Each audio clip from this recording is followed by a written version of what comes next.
안녕하십니까, 야담선비입니다. 인생사 세웅지 마라. 그 격동의 이야기 속으로 들어가 보시죠. 옛날 호남 땅에 한 무변이 살았습니다. 그는 일찍이 무과에 급제하였는데 물려받은 재산이 많아서 벼슬길에 오르는 것은 누워서 떡 먹기만큼 쉬운 일이다 여기며 해마다 농가 밭을 팔아서는 부푼 꿈을 안고 한양으로 향했습니다. 많은 돈으로 부자들과 친분을 맺고 권세 있는 집안과 사귀었습니다. 하지만 벼슬길을 추천받기는커녕 강교한 무리들에게 이용만 당하고 몇 해를 그렇게 허송세월로 보내다 보니 가산도 점점 줄어들게 되었습니다. 천금의 재산을 탕진하고도 벼슬자리 하나 얻지 못했다며 집안 사람들은 그를 꾸짖고 책망했으며 고을 사람들은 무능한 그를 비웃고 조롱하기 일쑤였습니다. 세상 일이 뜻대로 안 되니 그 무변은 부끄럽기도 하고 또 한편으로는 그저 분통이 터질 뿐이었습니다. 남은 농가밭을 다 팔아서는 다시 한양으로 올라가는데 만약 이번에도 벼슬을 얻지 못하면 궁궐 앞에 뼈를 묻을 비장한 각오로 길을 재촉합니다. 충청도 경계에 이르렀을 무렵 날이 저물어 버리고 억수 같은 비가 쏟아지기 시작합니다. 아직 주막이 있는 곳까지 가려면 한참이나 남았는데 무변은 급히 한 외딴 민가로 들어가서는 하룻밤 묵어 가기를 청합니다. 간단히 저녁을 먹고는 그 집 주인과 이런저런 이야기를 나누고 있었는데 갑자기 여인의 통곡 소리가 들려오는 겁니다. 너무나도 처절한 울음소리에 놀라 주인에게 그 연유를 물어보니 몇 해 전 이곳 산골에 한 양반 집안이 내려와 살기 시작했습니다. 노부부에게는 아들과 딸이 있었는데 너무 가난해서 남의 집 날품팔이를 해서 겨우겨우 버티며 지냈습니다. 그런데 얼마 전에 그 노부부와 아들이 갑자기 큰 병이 들어 세상을 뜨고 말았지요. 돈이 없으니 제대로 된 약 한번 써보지도 못하고 부모와 오라비 시신을 염습하지도 못한 채 홀로 남은 딸이 저리 처량히 우는 것입니다. 몇 집 안 되는 이곳 빈궁한 산골에서 다들 도와줄 형편도 안 되고 무변은 그 가련하고 측은한 마음을 억누를 수가 없었습니다. 날이 밝는 대로 나를 좀 도와주시겠소. 그리고는 행囊속에서 돈을 꺼내어서는 그 주인에게 전달하며 배와 무명 그리고 관을 좀 준비해 주시오. 사람들 며치와 그대의 품삯까지 이 돈이면 넉넉할 거요. 예, 그리하겠습니다요. 다음날 아침이 되자 무변이 급히 그 집을 찾아갑니다. 한 처자가 나오는데 쑥대머리에 누더기 옷을 걸치고 있었으며 얼마나 굶주렸으면 제대로 서 있지도 못할 지경이었습니다. 집안에 황망한 일이 있어 손을 들이지 못합니다. 비록 볼품없는 초라한 행색이었으나 기품이 있는 고상한 자태였습니다. 네, 그대 사정을 알고 있는 바 너무 상심 마시오. 아니, 어찌... 한참 뒤에 몇 명의 사람들이 관을 들고 오고 시신을 거두어서는 염습하고서 양지 바른 곳에 묻어줍니다. 여인이 눈물을 흘리며 말합니다. 이 은혜를 어찌 갚을 수가 있단 말입니까? 그나저나 살아갈 방도는 있는 게요. 어딘가에 친척은 없소. 먼 고을에 제 외가가 있지만 여자 혼자 몸으로 그곳까지 갈 수가 없답니다. 대인의 은덕으로 이렇게 부모님과 오라비의 장례까지 치렀으니 이제는 여기서 죽는다 한들 예안이 없습니다. 죽다니요. 돌아가신 부모님을 생각해서라도 더 모질게 살아야지요. 내가 데려다 주리다. 허나 이런 몰골로 외가로 들어갈 수는 없으니 그리고는 옷까지도 사서 챙겨주고 가마꾼을 사서는 며칠 길을 제쳐가여 먼 고을 외가에 데려다 줍니다.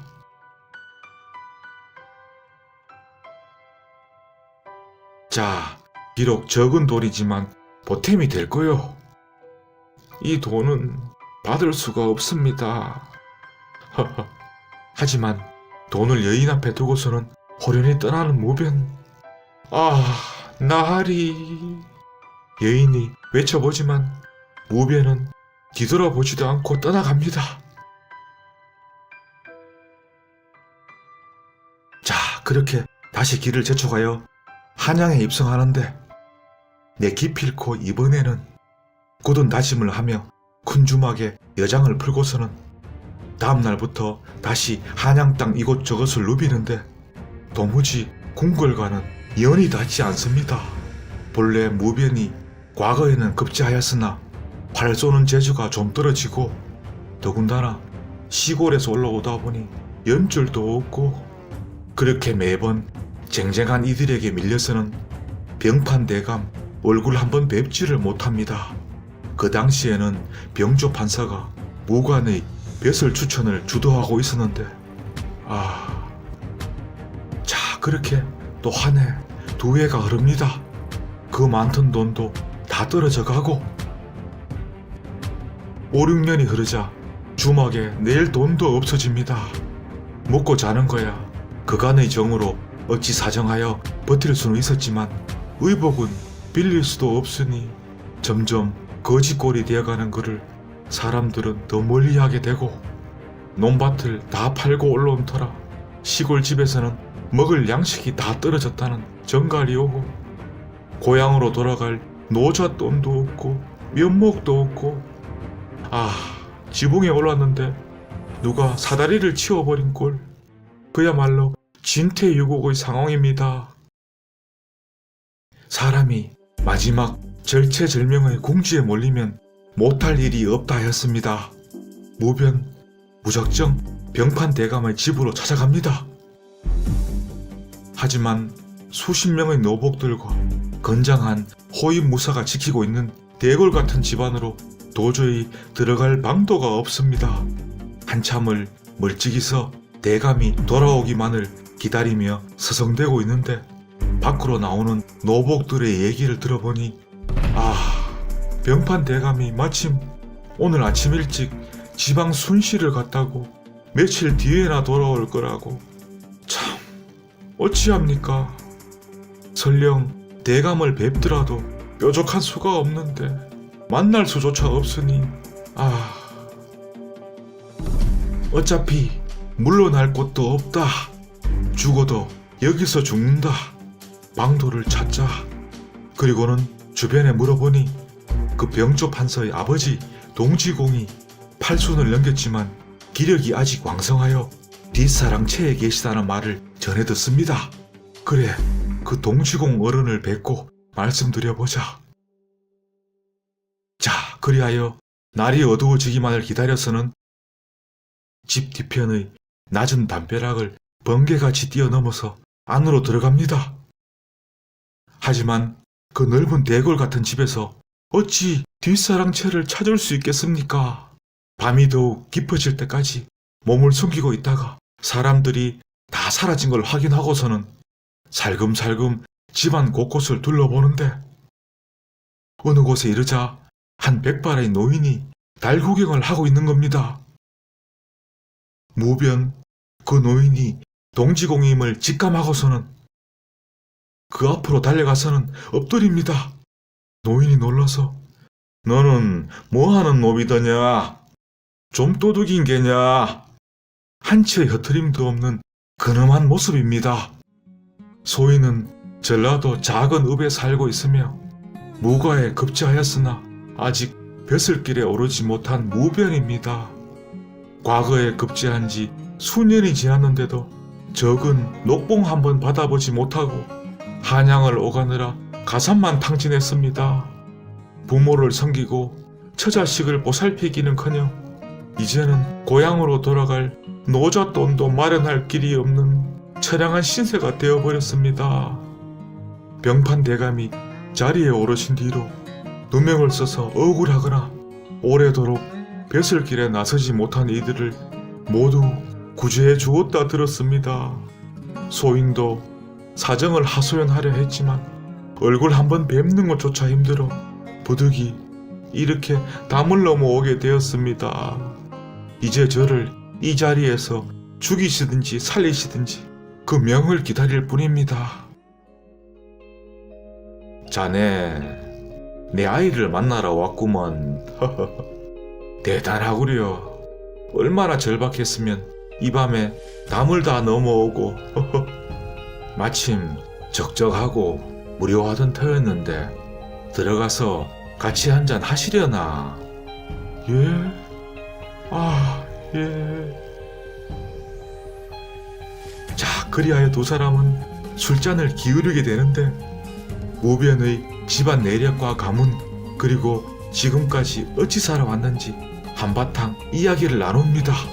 밤이 다 지나도록 시간 가는 줄 모르고 내 이토록 즐거운 시간은 모처럼이구려.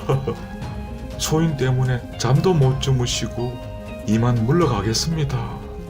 어디 머물 데는 있는가? 아, 예.